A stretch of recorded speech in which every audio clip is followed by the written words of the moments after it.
Qu'est-ce que l'hypersensibilité émotionnelle? Un nouveau terme très à la mode, employé à tout va, et j'ai envie de me poser avec vous un petit peu pour vous en parler. Parce qu'il est mis à toutes les sauces et que aujourd'hui, j'ai envie qu'on fasse le point ensemble. Alors je vous pose, paf, paf, paf. Voilà. L'hypersensibilité émotionnelle. Donc je parle pas des bruits, tout ça, je parle des émotions. Qu'est-ce que c'est? Qu'est-ce que c'est? Quelqu'un qui dit je suis hypersensible, ce n'est pas ce qu'on dit. C'est pas ce qu'on dit. C'est pas un, comment dire, ce n'est pas un trait de personnalité. Parce qu'aujourd'hui, on dit, moi, je suis hypersensible. Je suis HPI, je suis HPE, je suis TDAH et je suis hypersensible. Ce n'est pas un trait de personnalité, l'hypersensibilité. Excusez-moi, je me répète, mais je veux vous le dire. Quand on détecte en soi une hypersensibilité, c'est que on doit faire un travail sur soi, parce que on a un trop plein d'émotions qu'on n'arrive pas à gérer, tout simplement. Évidemment que quand on a ce trop plein d'émotions qui nous amène à une impulsivité émotionnelle, un sentiment d'injustice plus par rapport à la vie,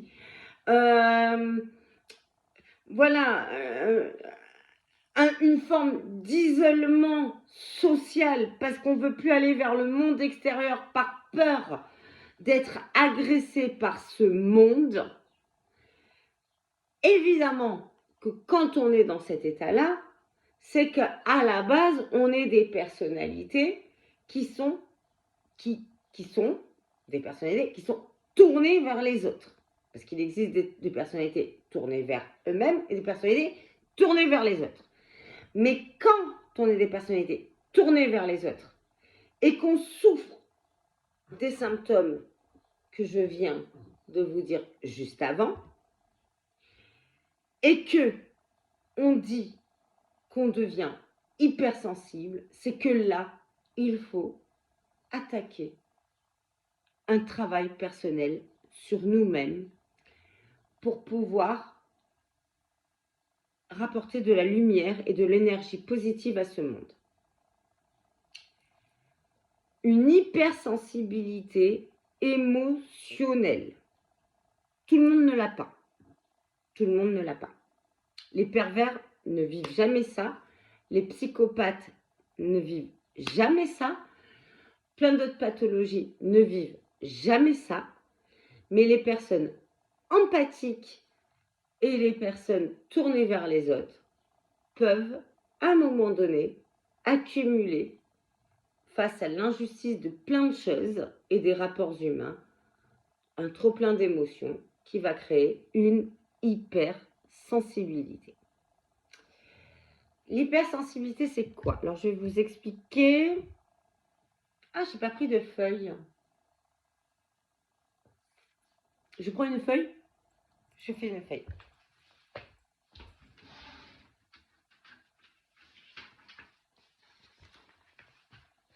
Je vais vous faire mon petit schéma. Alors, seules les personnes tournées vers les autres, empathiques, positives, énergiques de base, peuvent souffrir d'hypersensibilité. Les autres, non. Les personnalités sont très véreux, très dans le pouvoir, très dans le manque d'émotion physiquement, très dans l'esprit fermé, très égoïste. Ces personnes-là, très manipulatrices, je ne sais pas comment vous dire, ne souffrent pas d'hypersensibilité, ça n'existe pas. Elles disent qu'elles sont hypersensibles parce que ça leur va bien, mais c'est du faux semblant, ce n'est pas vrai. L'hypersensibilité est pas un trait de personnalité, c'est un mal-être que vivent les personnalités sympathiques, empathiques, bourrées d'énergie et positives. C'est bon, je répète plus, je sais que je me répète des fois dans les vidéos, mais c'est important. Notre cerveau, je vous fais un petit schéma très bête. C'est le cerveau. Je vous fais une petite caricature.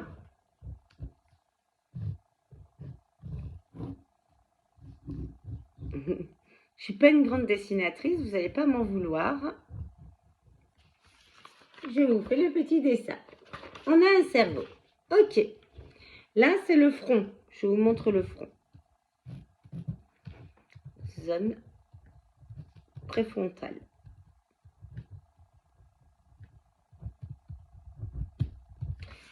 Donc là, nous avons la zone préfrontale qui est là. D'accord? Là, on a l'amygdale. L'amygdale qui est au milieu là, au milieu du cerveau, qui est là. On est OK? L'amygdale.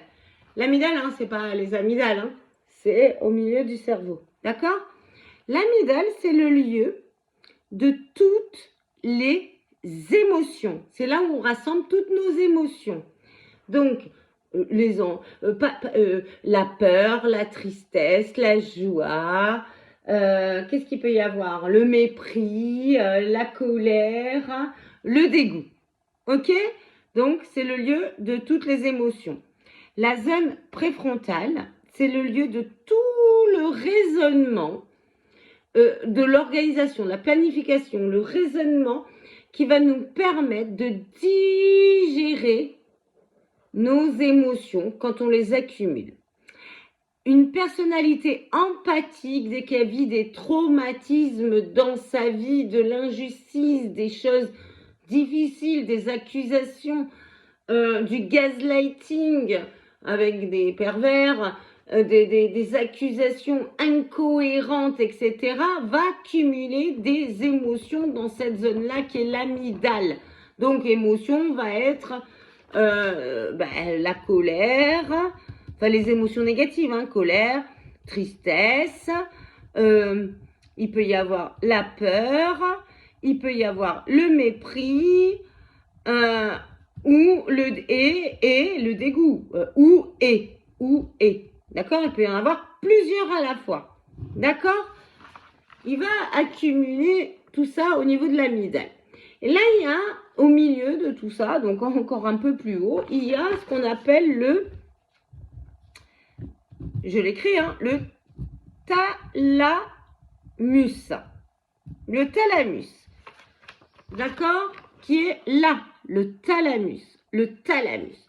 Le thalamus a une barrière. Des fois, elle est ouverte, la barrière, comme là, je l'ouvre. Et quand la barrière est ouverte, comme ça veut dire que si elle est ouverte, ça veut dire que quand on vit des petites choses difficiles dans la vie, quand j'ai des petites choses, parce que c'est des petites, à ce moment-là, le thalamus va ouvrir la barrière pour que les émotions puissent aller dans cette zone du cerveau pour, vous voyez, pour être traitées et pour après être digérer. D'accord? Pour après être digérées. D'accord? Pour pas qu'elles soient indigestes, elles sont digérées. Quand on est empathique, qu'on vit des situations d'injustice, qu'on vit de la violence, qu'on vit de, je sais pas moi, tout ce que vous voulez, plein de choses, et qu'on accumule ça au niveau de l'amygdale, parfois le thalamus, et souvent chez les personnes qui vont devenir pour le coup hypersensibles, ce qui va se passer, c'est que la barrière du thalamus va se fermer et les émotions vont monter, d'accord, mais elles vont se trouver impactées par la barrière, elles ne peuvent pas franchir la barrière, elle s'est fermée, d'accord, et elles vont partir dans le corps et vont alimenter, les émotions négatives vont alimenter tous nos organes. D'accord? Parce que c'est trop compliqué à digérer, il y en a trop d'accumulés. Ok? Et c'est là qu'on devient hyper sensible.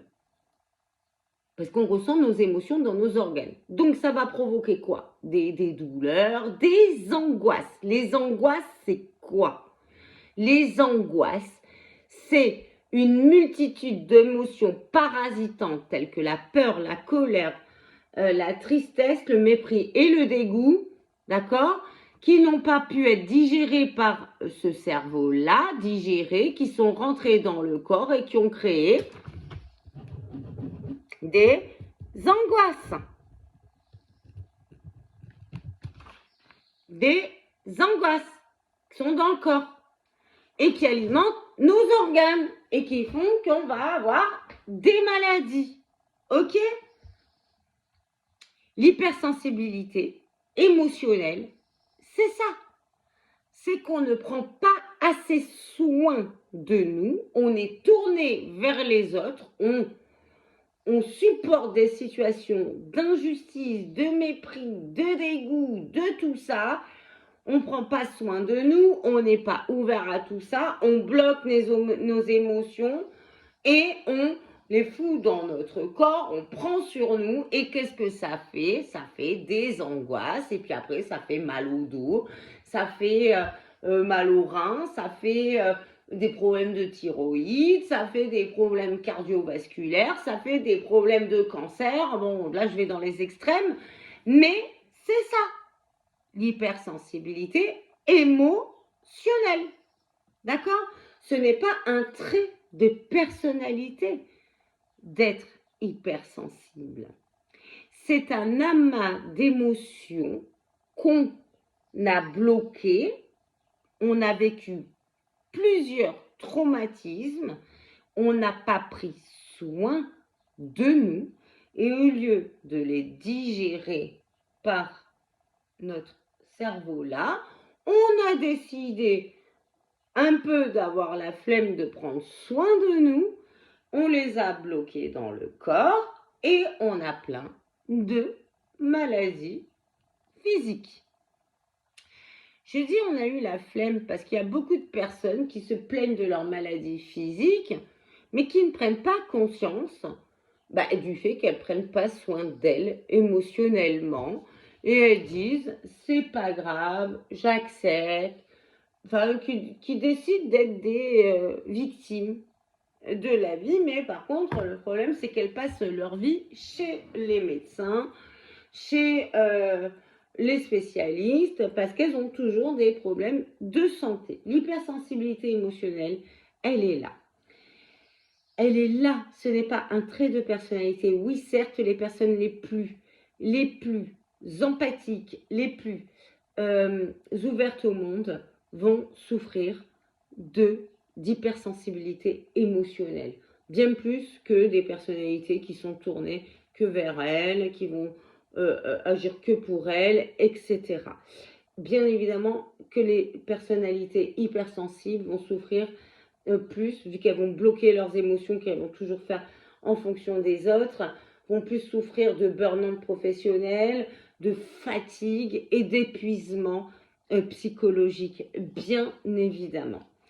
Par contre, si ces personnalités-là, qui sont ouvertes au monde, décident enfin de prendre soin d'elles et de faire de leur empathie, entre guillemets, sans être trop sympathique, il y a une différence entre empathie et sympathie.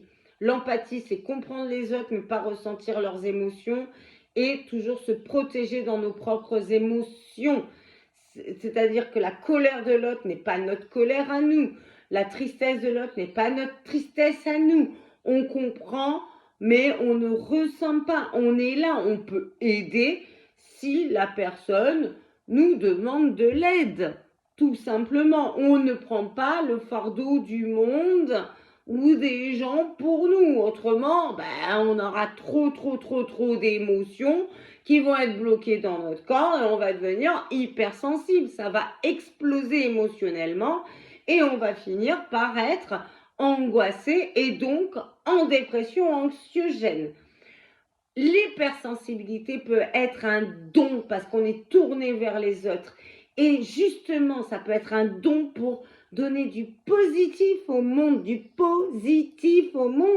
parce qu'on a plein d'énergie positive si on arrive à bien gérer les émotions négatives, à vite les digérer, à pas prendre le fardeau du monde, mais à au contraire apporter au monde cette énergie positive qu'on a dans notre sensibilité émotionnelle, à voir les bonnes choses sans prendre le négatif des autres, arriver à mettre une distance émotionnelle entre le fardeau des autres et notre propre ressenti, être là pour apporter du bonheur, parce que la personnalité qui est tournée vers l'extérieur a une énergie qui peut être extrêmement positive. Par contre, si elle est trop tournée vers l'extérieur et qu'elle ne sait pas gérer les émotions de l'extérieur, elle a aussi cette capacité-là à engranger les émotions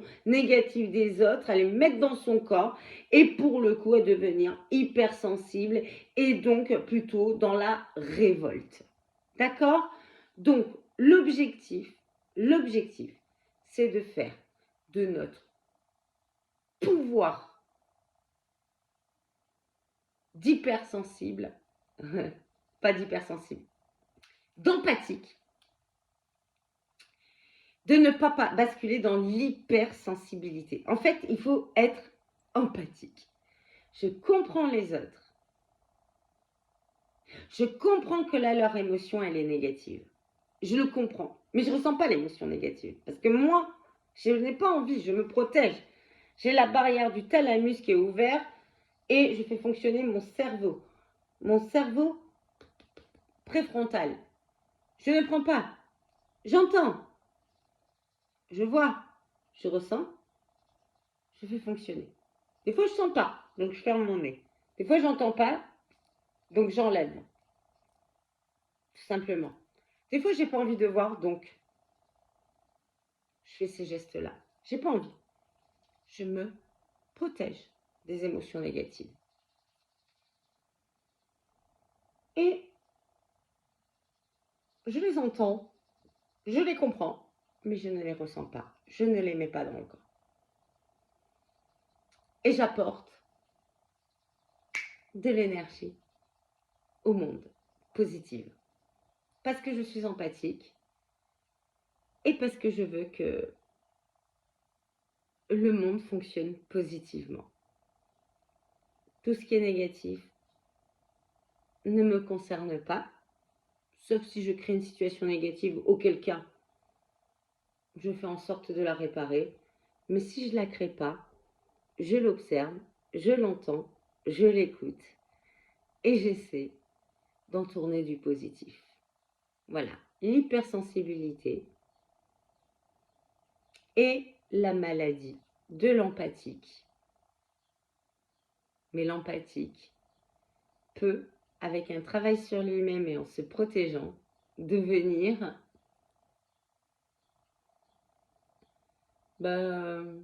apporter beaucoup de choses merveilleuses. C'est un grand pouvoir pour lui, pour les autres, et rendre le monde merveilleux. Merveilleux. Allez, je vous laisse réfléchir à tout ça. J'espère que vous avez compris mon petit schéma. Voilà, un peu brouillon. Je vous ai expliqué les choses. N'oubliez pas tout ça et apportez de la magie à ce monde. Apportez tout ça.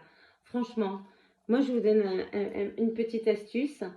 Petite astuce, moi, quand je sors, bon, quand il n'y a pas trop de monde, bien sûr, pas dans des endroits où il y a beaucoup de foule, mais j'essaie de dire bonjour à tout le monde. Juste bonjour. Qu'on me réponde ou qu'on ne me réponde pas, je m'en moque.